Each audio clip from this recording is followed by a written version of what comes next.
Welcome to Scaling in the Sand, the podcast where we unpack how leaders build, grow and scale businesses across the Middle East. I'm your host, Lloyd Creamer, founder of Ara Talent. Each episode, I sit down with leaders, operators and founders who have built teams and companies under unique pressures, from rapid growth to regional expansion. We dig into what really drives scale in this region. Today, I'm joined by Natasha Corbin. Natasha is a talent acquisition leader with experience at some of the highest growth tech organisations globally. She was global head of TA at Badoo, who IPO'd as Bumble at a $7 billion valuation in 2021. And she was then senior TA director at Talabat, who IPO'd in 2024 at a valuation of $10 billion. She is advisory board chair certified, sits as a talent advisor to 500 Global, and is a director of talent consulting at Start MEA, helping GCC startups to build strategic talent capacity. Natasha, it's always lovely to see you. Thank you very much for coming in. I think we've done a great job of the white and black combo here. I love it. I love the synergy. I've just done a very brief intro to our listeners, but I can never do it justice. So I always like to give guests an opportunity to just give us a brief background into you and your experience. Yes, thank you for having me, first of all. And that is actually quite an intro. Maybe you have Justified. To write my obituary, maybe. But I am Natasha Corbin, and I have had the pleasure of being in the right place at the right time for quite a few interesting tech organisations throughout my career. Started off in London, and I have been in organisations that have just IPO'd, Just Eat at the time, years and years and years ago, hiring BlackBerry developers, to working for an Internet of Things startup in Old Street, Shoreditch. I remember being in such cool ecosystems, like when Monzo first started and having the orange beta card. I didn't work there, but had been in that ecosystem. Was at Bumble at such an exciting time, such an impressive environment with such impressive people. And, was lucky enough to work across Europe and North America, and then moved to the Middle East, which seems like a lifetime ago, but was at the right time. How long have you been here now? 4 years. And I moved in the pandemic. Yeah. And there was so much promise in this region, so much growth. And I was inspired by that and wanted to be here. And then also incredibly fortunate to work for some of the most incredible homegrown tech startup scale-ups here in the region, whether it be Property Finder, Talabat, and now, really focusing my time on working with scale-ups and VCs and really helping the startup ecosystem within the tech space. It's what I'm passionate about, and it's what I'm spending my time doing at the minute. And I think there's loads to unpack in terms of the work that you're doing now and what you see as the future of growth in the Middle East from a talent perspective. But I always like people that have moved over to Dubai, which is the vast majority of guests I talk to. I always like to understand that journey, because were you at Bumble at the time? Yes. And they had IPO'd, right? Yes. So you've been through this crazy journey, right? Like made huge news globally, and I know Whitney made huge news globally.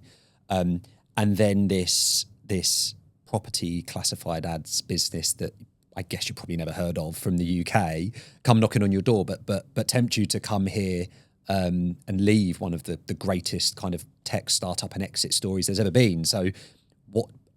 Apart from the fact that you knew I was here and we go back a long way and we're friends, what brought you here and made you walk away from that? I think that was a journey.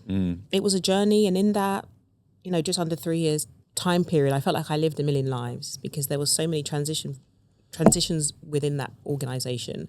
I started off working for the parent company, which was a lot more popular in Europe and in Russia. Badoo. That was Badoo, right? Yeah. Yes, Badoo, owned by a really interesting founder, serial entrepreneur, such character.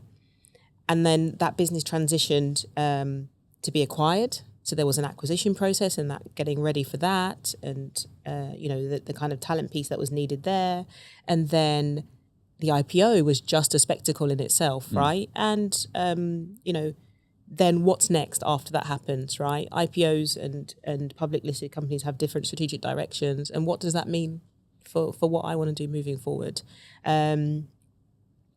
personally, I had my second child, and the UK, unfortunately, wasn't really doing so well in terms of the pandemic. And I really wanted to expand my experience globally. And I felt like it was a good time to see what was going on outside of Europe and which other region I could effectively be based in. Because I wanted a little bit more of an interesting story, really, and to live somewhere else in the world. I hadn't lived anywhere else at that point in time. And I guess you'd also interacted with all of Europe, and you said North America. So you hadn't really touched this part of the world, right? Hadn't really done much else, pieces.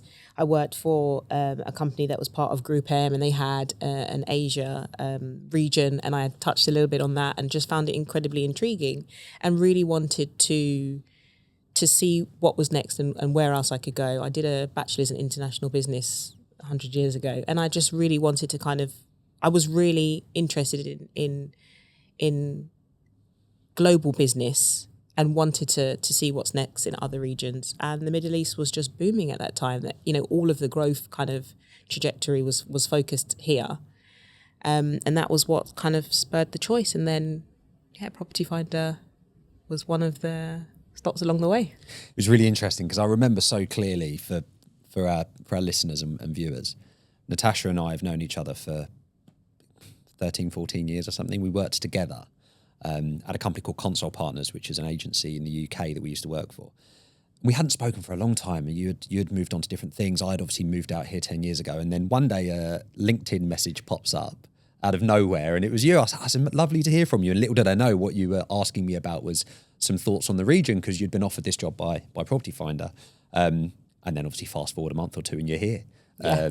And then so we reconnect from the last time we saw each other as probably in our early 20s, give away our ages, but probably in our early 20s, in London, kind of living the life. And we now reconnect, both parents of two and married and all the rest of it. So it's a funny how the world goes around. It's sometimes. Funny. Look at us now, eh? Exactly. We're grown-ups. Yeah, we are. We're adulting, doing podcasts and everything. Cool. So now with your business, Start MEA or Start MEA? What were you? Start MEA. Start MEA. So when a startup comes to you, an early stage business, and they want to know how to scale from a talent perspective, big question, big job, right? Where do you start? Like, what's the starting point to advising a company on how they go through that journey? It differs from company to company, but ultimately startups, depending on what position they're in, will have, if they're super, super early, it will be go to market. It will be literally go live on a product or something that they're building, and or they've already done that but now want to scale into new markets, or just have received funding or trying to get to the next milestone. So trying to understand what the milestones are, where the business is trying to get to, and what is needed from a growth perspective, whether it's revenue targets and milestones, as I say, and then also people. That's effectively the sphere that I'm in terms of people. But also at that stage and in the smaller businesses, the structure of the organization is super important. My background in a corporate role would be talent acquisition, but in this kind of founder ecosystem, I'm advising on the right paths to scale, the right structure within the organization, leadership coaching, OKRs, everything that you can think of, but really setting the foundations in terms of one, needing to know where you're going and how that then replicates itself with everything else around. And on my own founder journey, I found that I've also had to take stock and be clear in terms of where I wanted to go, who I wanted to work with. Yeah. At first, when I decided to leave corporate in a formal capacity, I was like, I'm going to do some consulting. I'm not sure what I'm going to do. Maybe I'll do some executive search, maybe this, maybe that. And, it was great. I've been really, really lucky to have a great network of people that I have worked with in the past that have, I've partnered with. But then I had to sit down and think, why am I leaving corporate and what do I want to do and what do I want to impact? And that's something that founders and I can kind of talk back and forth about. Relate to, yeah. And relate to it in regards to our own journeys, and then how I've kind of settled in now this kind of startup VC ecosystem, with consulting also in the scale up, because I have to admit, I do love early stage for all of the beauty that Inception has, but I also do love the kind of action of the scale up. Yeah.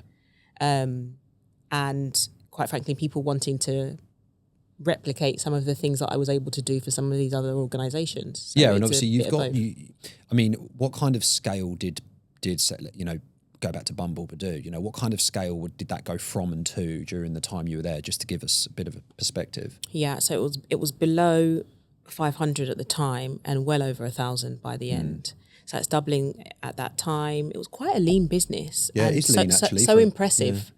Yeah. I always remember, how impressive the engineering team, how impressive the product team was. And it was much more of shaping of the organization. At the time, there were more companies within the portfolio, and then how it ended up in terms of IPO. Then there was a focus on a couple of brands versus a portfolio. But at one point in time, we were hiring for 4 different brands at the same time in different locations with different focuses, and what that kind of employer brand and story looks like within a group, to then the kind of global dominance that Bumble had within that industry. So that was kind of the smaller kind of exposure that I had. And then coming to the Middle East, Talabat was huge scale. This is hiring around 3,000 people a year, Wow. white collar or office professionals, and blue collar. And what sort of scale of team did you have to So that was manage that? It varied, but it was over 50. Wow. Always. Probably the biggest talent acquisition team in the region. I think so. I would have thought so. I think so. And then, Talabat's super impressive in terms of, one of the, I think it is the largest tech function in the region, right? Super impressive in terms of the product and what they're able to deliver. But it was huge in terms of operational staff and office staff, senior staff. And that was eye-opening. And I really enjoyed that, So not a startup by any means, right? Across a region with a variety of business verticals, but complexities and really, really high bar in terms of what they're hiring, right? But, coming from a good background of understanding, strong product-led businesses that needed strong talent, right, is kind of what set me up, and why that role was, it was great at the time. So, yeah, there's lots of different changes, but the scale, I've seen scale in many places, whether it's consulting or in permanent roles, but definitely that was a big one in terms of just how large the scale was. Brilliant. You're on your own personal journey piece, just briefly again. So you're advisory board chair certified, right? It's a mouthful. You're going to have to explain to me exactly what. And I believe you're in the RL 100? Yes. The RL 100. So you've obviously taken it upon yourself to upskill, to immerse yourself in communities, but also with, you said you studied international business 100 years ago, but you've obviously learnt more recently, relevant recent accreditations. Tell us about that, and I guess how that's helped in when you're sitting with a founder and you're advising. Yes. So why did I choose to be advisory board certified? So I found that in the advisory board space, it's quite new. An advisory board is different to a governance board. Governance boards look at compliance and legal obligations and make decisions in terms of the direction that the organisation is going with, and that's held by a board. But then advisory boards come up with insights, future recommendations, a lot more goal-orientated, and bring together industry insights, experts, and specialists in terms of specific goals. And what I found is that I wanted to have more structure to the advice that I was giving businesses, and also diversify my offering. So, if you take me as somebody in a corporate role or in consulting project capacity, it's in the people sphere, talent acquisition sphere specifically, workforce planning, etc., succession planning. But the advisory board certification gave me a broader spectrum of advice, because now as a chair, I can use my connecting skills in a different capacity to build advisory boards if needed as a concierge service, or chair them. And, I won't be as bold to say that I could share it for, listed businesses, but for startups in the VC ecosystem, chairing boards is easy. I'm facilitating these conversations with leaders, with board members, founders, whoever it may be, key decision makers. So that conversation is easy to have at that level, right? So it was just more capability around facilitating the right kind of goal orientation and seeing it above and outside of people, but also equally wanting to insert the people topic into that realm. Because I do see a lot of business decisions that are made sometimes, growth or otherwise, that don't have people at the centre, but the people are the operators that are going to get you where you need to be, and sometimes they're not included. So it was just inserting myself in the conversation, basically, and broadening the offering. And I hear all the time founders say to me, I wish I had invested in HR and talent earlier, right? And I think the reason that they don't is because they don't see an immediate ROI to that. And then they get to a certain scale of business, they bring somebody in, and that person realizes, I've got to unwind a lot of stuff here, right? That's probably been done poorly and can be done better. I've got an attrition issue. We have no comp and bend structure. We've got people in the same roles at different levels. So I think by having that objective view at an advisory level early means you get that stuff right. Exactly. Without necessarily needing to invest in heavy hitting, expensive, full-time heads of CHROs, heads of HR, heads of talent, etc., until the business can afford to. Yeah.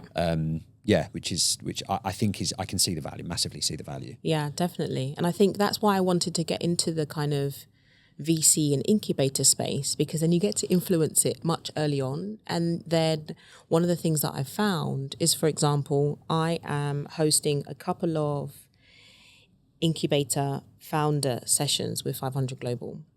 And 500 Global is a great organisation, huge in terms of portfolio companies, but also they run incubator programs. And the same theme comes over and over again. So I'm doing one-on-one mentoring or advisory on the hiring or talent space with these founders, sometimes portfolio and sometimes incubator.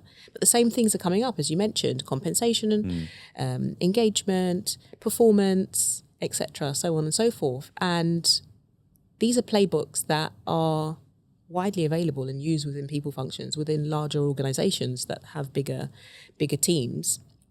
But these strategies, these initiatives, and these basics of reward or OD or talent acquisition exist.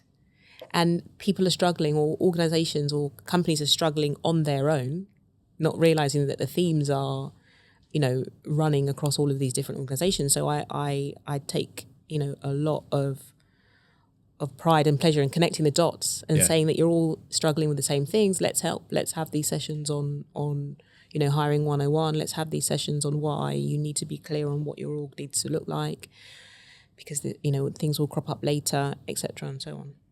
Cool. I'd like to dig into some practical stuff, some tactical stuff.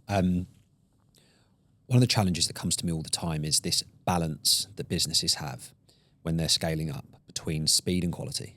Right? Usually you don't get both. It's that whole thing about you can have fast service cheap, but the food will be terrible, and so on.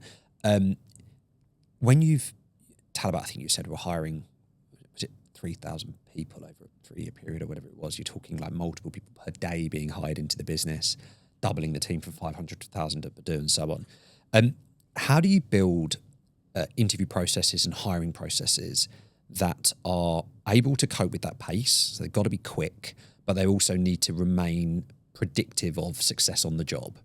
So you don't drop that quality bar, but you keep the pace high. It's really, really difficult. And I had a really interesting conversation with Frank on this podcast recently, who's a CTO. And it was one of the biggest challenges he had when scaling quickly is just his manpower, his time for interviewers, TA teams, etc. And the kind of willingness to take the time to get quality high and not drop that bar, but still meeting OKRs that you've got within the business and speed to hire. I'm interested to know how you build that structure. Yeah, it's a partnership, right? It's a balance between, as you mentioned, keeping the bar and keeping the pace. I'm going back to one of your podcast guests, Yue. Yeah. And we had quite a big challenge of hiring lots of people within the tech function. And this would have been at Talabat, right? This is at Talabat. And we were looking at, TA velocity, what we need to get to, how many we need to hire a month, and what's our, existing velocity and where we need to get it to. And then literally reverse engineering what's our conversion rate and how many interviews are we doing? Do we need more interviewers? Do we need to get tighter on the conversion? And then it's a mix of everything, right? But also what are we indexing for in that moment, right? In terms of if it's engineering managers with leadership skills, or is it specific coding experience, a particular type of product engineering experience, and so on and so forth, right? And keeping that bar, having it in the back of your mind, but also the kind of tangible numbers of this is if we keep like this is how long it will take, and this is what we should tweak, this is what we should change. How do we keep the bar? How do we, for example, accelerate that process? Hiring days, hackathons, and not all of this is at Talabat, but in different places. How do we accelerate that process and keep the bar? And we've had this conversation, time and time again, but it's about coming to that happy medium where we still keep the quality and are able to hit these targets, because, these people are impacting delivery, they're impacting the business, and, it becomes a really critical topic in terms of how we keep it, right? And not diluting when you need to scale to, a tech function of over 600 people, for example. And it's impossible to get through a pod at the moment without talking about AI, so we'll address it now. In my opinion, there's a huge number of tools out there that are enabling a lot of the administrative side of recruitment, which we both know is really heavy, to be done much faster, much more succinctly. Any tools that you're embracing, anything that you see that's really helping from that perspective, from an admin standpoint in particular? So I think that it's not really an AI tool, but things within some of the ATSs that look at scheduling, that look at aggregating profiles, that look at aggregating feedback and predictive analytics. So it's not a separate tool, but it's functionality within applicant tracking systems. And these are the ones that will be set aside from others that kind of look at requisition history and then are able to give you insights that help you with the business, as well as, things like scheduling. There is one, and I've forgotten the name and when it comes to me, but I'll describe what it does. Is it Bar Setter? Oh, Bar Raiser. There we go. And I found it super interesting because what it does, it's an AI assistant within an interview. So you're the candidate, I'm the interviewer. And what it does is it helps the interviewer with prompts based on what the candidate's responses are. Live. And then also at the end of the process, evaluates the interviewer to help raise the bar. So we know there's all of this kind of stuff about, we need to keep the bar really high. And then the interviews in practice are pretty much 4 or 5 interviews to tell me about yourself and tell me about your CV. What are we adding to this process? Is the candidate engaged? Are they getting the questions? Are you resonating with what I'm saying? And then over time, give statistics about or advice on how to be better interviewers and have come to better evaluation conclusions. So that's one tool that I found was quite impressive. And you touched on something there, actually, which I'd like to dig into, is capability of interviewers, right? Generally, within most of these organisations you're talking about, you're going to have hired a lot of technical people. They're fundamentally software companies, right? And in my experience, they're not always the most natural and fantastic of interviewers from a personality perspective of the candidate, right? They're excellent at vetting technical capabilities, excellent at coming out of an interview and saying that person can absolutely code brilliantly, but how do they impact our culture, our journey, the vision of the business? Do they fit in? How do you find that, and how do you address that? Yeah, it can be, there are some interviewers that are great. Yeah. More people. And then sometimes, people that are very focused on assessing a particular skill. And when you're orchestrating the interview process, you need to make sure that there is time and effort spent in showcasing what the organization is like from the inside in, or inside out, should I say. And also the interviewer's not making it feel like it's an interrogation and that this is a partnership and this is not just a ruling out process, but ruling in. Looking at what can actually be transferable and what skills somebody does and doesn't have. and, taking the time, simple things like taking the time at the beginning of an interview as an icebreaker, telling the candidate about yourself, your role, your lifespan within the organization, what inspires you, what you're working on, because that might be separate to the technical exercise that you're about to do, right? And tell them what you're excited about. Tell them about what's unique about the organization that you work for, and also allowing them to ask questions. And, sometimes there is this kind of idealism to want to keep everything perfect and make the hoops as high and as hard or as difficult to get through, but actually think about, the candidate experience. And are you creating advocates for your organization? No matter the outcome of that interview, is that candidate going to say, you know what, I really enjoyed that interview process. You know what, the people that in that interview process are super smart. I actually want to work with them. I think that they're doing great things with, this organization, the product they're building or whatever they're doing.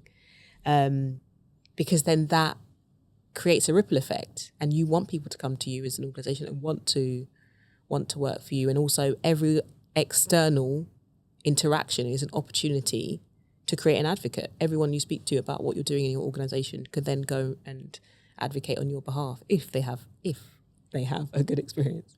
Honestly, I cannot tell you the amount of time I've spent talking to candidates over the years about a role with a company who have an opinion of that company that's third, fourth, fifth, sixth hand, because somebody they know once had an interview with that company and it was a really great experience, which is brilliant. That makes my job very easy. It was a really terrible experience and it makes my job very hard. And I think that often interviewers believe that the interaction is only going to stay in those four walls, and it's not, right? That person's going to leave and they're going to tell their friends at the weekend, they're going to tell their partner at home, they're going to tell their colleagues, whatever it might be, about the experience they had in that process, and that sticks with them.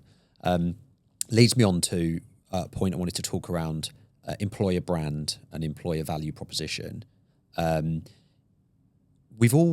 recruited over the years for a lot of companies where they either have an incredible employer brand and candidates will almost immediately say, I'm interested. Before they even know about the job, the JD, the salary, the benefits, I'm interested because I know the company and I'd love to work for them. Yeah. That's not because they've seen an advert on TV that they love, or they've seen something online that they love about them. It's because they've heard about them, right? Because they've heard about them from trusted people. And then vice versa, the other way around, where employer brands have been damaged and it's very, very hard to repair them. I'd in particular be interested in asking about your time in the UK at Bumble, because I actually remember a colleague recruiting as an external agent for Badoo and Bumble at the time. One of the challenges they had was there was a little bit of a stigma attached to what Bumble did, a dating app, right? And that made it challenging to convince people to want to work for them. Obviously, they fixed that. You fixed that because ended up hiring lots of people and IPOing. How do you find companies are most successful at building that positive employer brand? And probably more importantly, what are the easiest ways to destroy it? Yeah. I think that the way to build, and it was a great time at Bumble, and employer brand was definitely core to, what we were doing, the work that we were doing at the time. And the thing that was so important, and, just to discuss, some people may not want to work for a dating site. Ethically, they may fulfill that something, whatever that means. But, effectively what these group of dating apps were doing was trying to help people find love at the end of the day, right? And Bumble specifically was very purpose-driven, creating equitable relationships online, safe spaces for everybody dating, around the time of the Me Too movement, letting women decide what happens, letting women take the lead, empowering. So there was a great message behind that, right? But equally, regardless of which department or dynamic you would be working in, it was a great tech product. Great tech product. They were doing some of the best things in brand marketing, some of the best things in product, some of the best things within so many different spheres of the organization. So it was aspirational. It was the place to be. The engineers were kick-ass. Product was kick-ass. Some of the things that they were doing within product revenue were leading the way. So in that sense, if you were in a particular field and you wanted to learn or you wanted to be where the action was, Bumble was one of those places for that reason. Why they had a complete army of people in the tech team that were working on something that would, maybe they weren't interested in personally, but actually this is, really, really high quality tech impacting actually, hundreds of millions of people. And, the kind of interactions that were coming through the app, it was impressive from a data perspective. So that was kind of the sell. What sort of user base was there? I mean, it must be enormous. The user base was huge at one time. In terms of the download or app downloads ever, it was half a billion, or not 500 million, sorry, 500 million, shall I say? Yeah, 500 million, yeah. 500 million. And in terms of monthly active users, it's in the tens of millions, right? And then in terms of the daily interactions and transactions, it was huge. So this is kind of like global scale. It doesn't matter what type of app it is. There weren't many that were crunching those types of numbers. And yes, okay, it has a life cycle because you're either dating or you're not. Once you find someone, etc. But then there were so many lovely stories of all the Bumble babies and all the Bumble marriages and Badoo marriages, etc. But, as society grows, then there's more adults and more adults need to find each other. So it's just a great story. And it was, again, when I was working in London at the time, it was definitely one of the places to be. There was so much chat around what Bumble was doing, stuff in the office, great social kind of environment. They really cared about engagement, but also, people doing great work. So it really comes back to narrative, doesn't it? Right? It's about, we're not going to talk about the fact we're a dating app, right, in short, because that might have some negative connotations to some people. I think now there's less, but we're going back over 10 years. We're going back 10 years, whatever it is, right? So I think it's all around the narrative when you talk about, actually forget about what exactly the product is doing. It's look behind the curtain, look at the number of transactions, right? Look at the scale of what we're doing. Look at the complexity of what we're doing, which is usually what engineers want to know about. So it's talking more objectively about the challenges they're going to have and the impact they're going to have as opposed to what the outside view is. And then I think that becomes a self-fulfilling prophecy and you start building that employer brand. And like you say, eventually it went from people that we used to speak to really weren't interested to people were talking about openly what was going on over at Badoo and what was going on over at Bumble and the opportunities that were opening up there. Yeah. And I think to go back to the question around how to get it wrong is even when you have built, I think it's easy for consumer brands to, be top of mind for candidates if it's something that they've used or, has big visibility, but equally how people are treated, equally the experiences that they go through, and how the employee journey is handled, whether it is the candidate process and or the kind of employee life cycle, that soon gets a reputation if you do it wrong.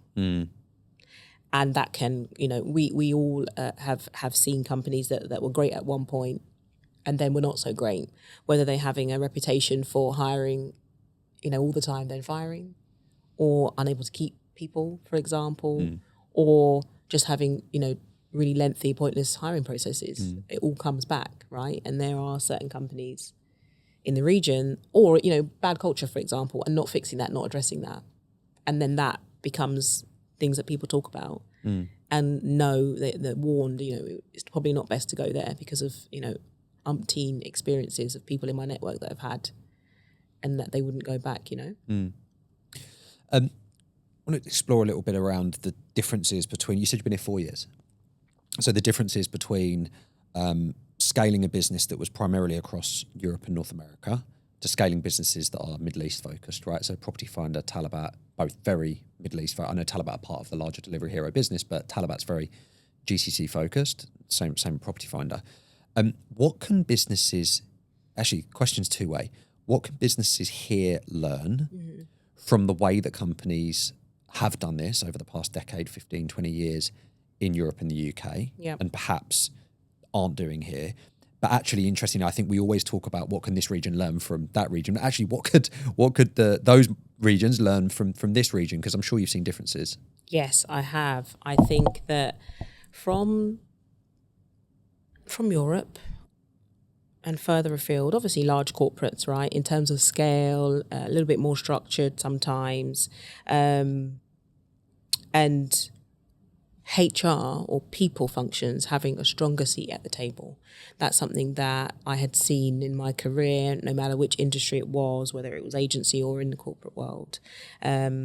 Making sure that people strategy is at the centre of what's happening.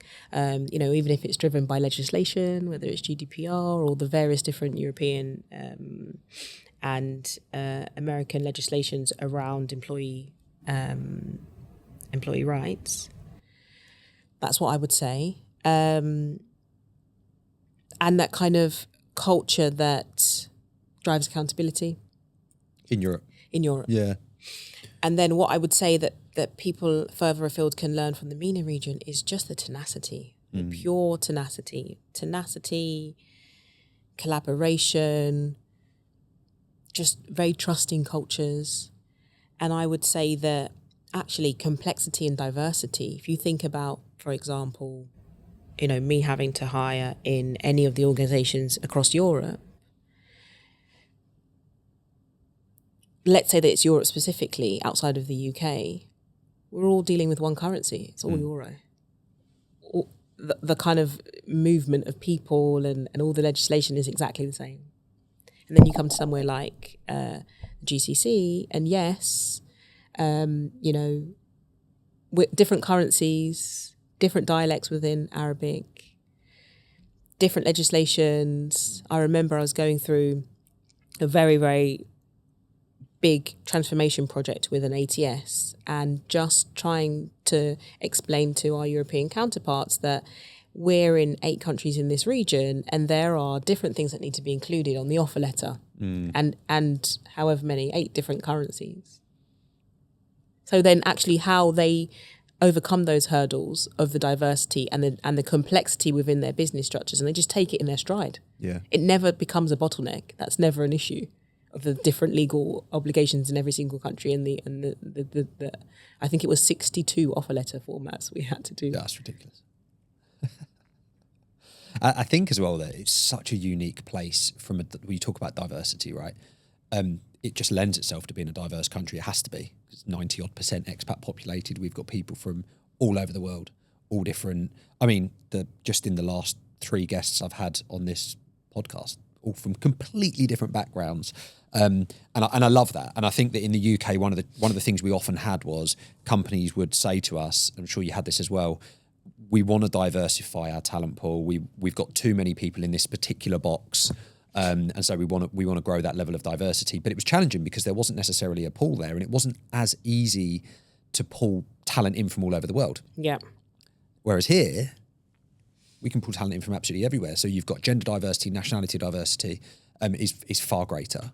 Yes. And I think that, in my opinion, but you'll know better than I do because you've worked for large organisations, I think that adds a lot to the culture. It does. It does.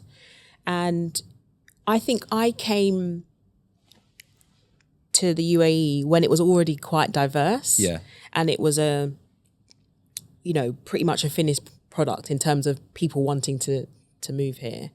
I remember earlier on in my career, Dubai being something that people were talking about, and it was, interesting to me because in my own personal background, I'd always been open to kind of, everywhere and being curious.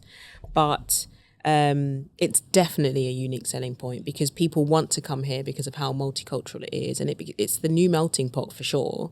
And I think that it's one of the things that makes this region so great, because I think that depending on which way you look at it, there can be issues with equality in Europe sometimes. Mm-hmm. I think that around, sexuality and class, it's a lot more open. But then sometimes, nationality in some, outside of, in some countries could be better, right? And I think that it's just a given here. We talk about Dubai kids or just people that have lived here for a long period of time are just much more open, whether it's people that are from the region, open to new people coming in. When you think about, not to go too far in the kind of political sphere, but if you think about the kind of far right movement that's happening in other places, it's the complete opposite here. Yeah. Everybody's welcome. The value of expats, the value of people emigrating into a region, and what what immigration and that can do to a region. If you think about the percentage of people that are not from this country as nationals that have helped build, and how, hospitable the UAE nationals are to everybody that lives here, and see the partnership of people coming in and bringing talent and bringing resources, that's something that other regions can learn from specifically. Yeah, and I think obviously, I guess your upbringing and the way that you grew up, and it was similar for me in different ways, was that we're both very, I guess, open and welcoming to people from every type of diverse background you could possibly imagine.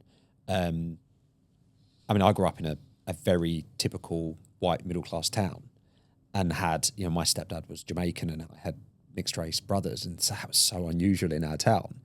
And I think that probably helps to hardwire your brain in terms of just accepting that there is all these different wonderful colours and races and so on. And out here, that's just never going to be a consideration. Yeah. My kids are in school with just so many different people from so many different parts of the world. And so there's no connotation to it here. It's just, oh yeah, that person's from there, and that person's from there, and that person's skin is that colour. And I think that when that, our kids' generation are in 10 to 15 years going to be, if we're still here, are going to be the new workforce that are coming through, and they're going to come through with no preconceptions. Yeah. Right. And that can only be good. Yeah, only be good.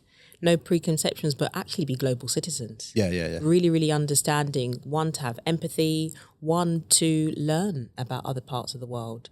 My daughter comes back, my eldest comes back from school, and just describing all her different friends. Oh, my friends from this country, my friends from that country, and we'll just go on YouTube and watch videos about it. Yeah. Just, they just want to learn more. And, they're super proud of how many languages they have exposure to, and the parts of the world that they want to travel to. And the schools make such a big deal about the international days and learning about people's cultures. And, depending on your upbringing or where you come from, you may or may not have that exposure, but it's just hardwired, as you say, here, because there's so much diversity and so many cultures that are here and respected. I think that's the most important thing. There is no one better than the other, just everyone kind of, whether it's Halloween, Christmas, Diwali, Eid. Yeah, I agree. We went old school for my son's birthday, and we bought him a globe, a physical globe, rather than just Google Maps. Right? Admittedly, it is a digital version with a screen and stuff that you can touch on it. But we were going through the countries, and he correlates a country to a friend. Yeah. So South Africa, Teresa's from South Africa. Or, obviously, that was just never a thing for us. And the way that, like you say, the way that they're learning is completely different. And I think it's exciting for the future of the workforce. We're off tangent there. So to bring back... You and I could talk for ages. We'll be here all day talking about that. Last thing I want to touch on, bringing it back to advising and supporting companies in this region that are scaling, right? The podcast is called Scaling in the Sand, and we're all about businesses that are scaling in this region, how to do that effectively. Having been through the experience that you've been through with the companies that we've talked about, what would you say is perhaps the key thing, or a couple of things that you would copy and paste in terms of the future if you were scaling another organization, when you scale other organizations? And what are the things that you definitely wouldn't? What are the things that you're deleting and you're never trying again? What I would definitely copy and paste, and it's boring but so important, is workforce planning. Okay. One of the critiques in this region is the kind of hyper growth and then hyper cutting. And I think that workforce planning isn't separate to business goals, because you need to be clear on what your organization needs to look like to get you where you need to be. And that includes the people, and that ties to budget also. There's a lot of early stage founders that probably the phrase workforce planning is gibberish. Just very briefly and succinctly, just dig into what you mean by that. Workforce planning is effectively tying your organizational plan, so your hiring plan, to your budget. Okay. And ultimately profitability. That's the kind of theme right now, right? At one point it was market share grab and scale at any cost. And now it's actually scaling with purpose and scaling with profitability. And if you don't plan on what your org needs to look like and scale smartly, then profitability will always be something that you can't get to, right? And workforce planning is at the core of that, because it takes what the business is trying to get to and their goals, and can you afford it, and does it make sense, and does it, does this scale actually impact your revenue and growth? So it's really connecting the two. Really connecting the two. And what wouldn't you do? What wouldn't I do? I would not hire huge in-house teams. Interesting. With the promise of growth. Right? I think that for small... Sorry, you mean in-house talent? In-house recruitment teams. Unless that profitability there and that you're at a certain stage. I think smaller businesses should work with external partners and should be really considered about how they build their internal teams, all teams, and hiring being one of them. Businesses may get funding or a windfall of cash, and then immediately want to hire lots of people and thinking I want to save on costs and this is the right thing to do. But actually, in some instances, when you don't have that infrastructure, the best thing to do is lean on external partners, just like you would do with a consultancy to get you to your next series funding and or legal consultants or whatever it may be. And it's the same thing with talent partners, I think. So I'd be when I do advise companies, I'm always tentative about the exploding of the in-house hirings straight away.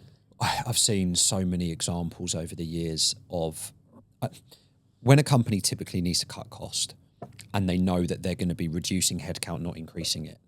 The obvious answer is cut the internal talent. Yeah, and on the flip side, also don't cut it just because you're going through hard times, to be honest. Yeah. So if you're going to build it, precisely, because then you just end up in a position where you then don't have the capacity when you then do need to hire again, and then you either go yo-yo back into building a big internal team, or you then obviously lean on the external support. I agree with you. I think it gives you the agility that you need. Yeah. And it also safeguards people, It does. Recruiters, talent acquisition professionals are just as or more important to any business than any other role within the business. And so they need to be protected. And when you talk about, we go back to what we talked about with employer brand. The people that can have the biggest impact positively or negatively on your employer brand are the talent acquisition professionals who are speaking with people all day long, right? Who then move into the next role and they're talking to candidates all day long and they had a terrible experience at their previous employer. Yeah. No, definitely. Not to be biased, talent acquisition is to be protected. I think that you can't cut it down too low because not all hiring is growth. Hiring is sustaining your existing numbers. You'll have attrition, you'll have org changes, you'll have succession planning and gaps that you need to fill, and you need to have that that capability of people who understand the business and can do it quickly. So you always need to have that capability in house. Thank you very much. Thank you. It's really nice to chat. We talk obviously a lot, but I think we've never probably dug into that much detail from career histories, and definitely feels like full circle, like I say, as young whippersnappers working in agency recruitment and the rat race in London to being a little bit more settled, older and hopefully a bit wiser. Yeah, definitely. Definitely. But yeah, no, thanks for coming on. Very interesting insights. Really enjoyed it. For our listeners, if you enjoyed this episode, follow Scaling in the Sand wherever you get your podcasts. Connect with us on LinkedIn for more stories from leaders shaping the region's growth. I'm Lloyd Creamer, and this has been Scaling in the Sand.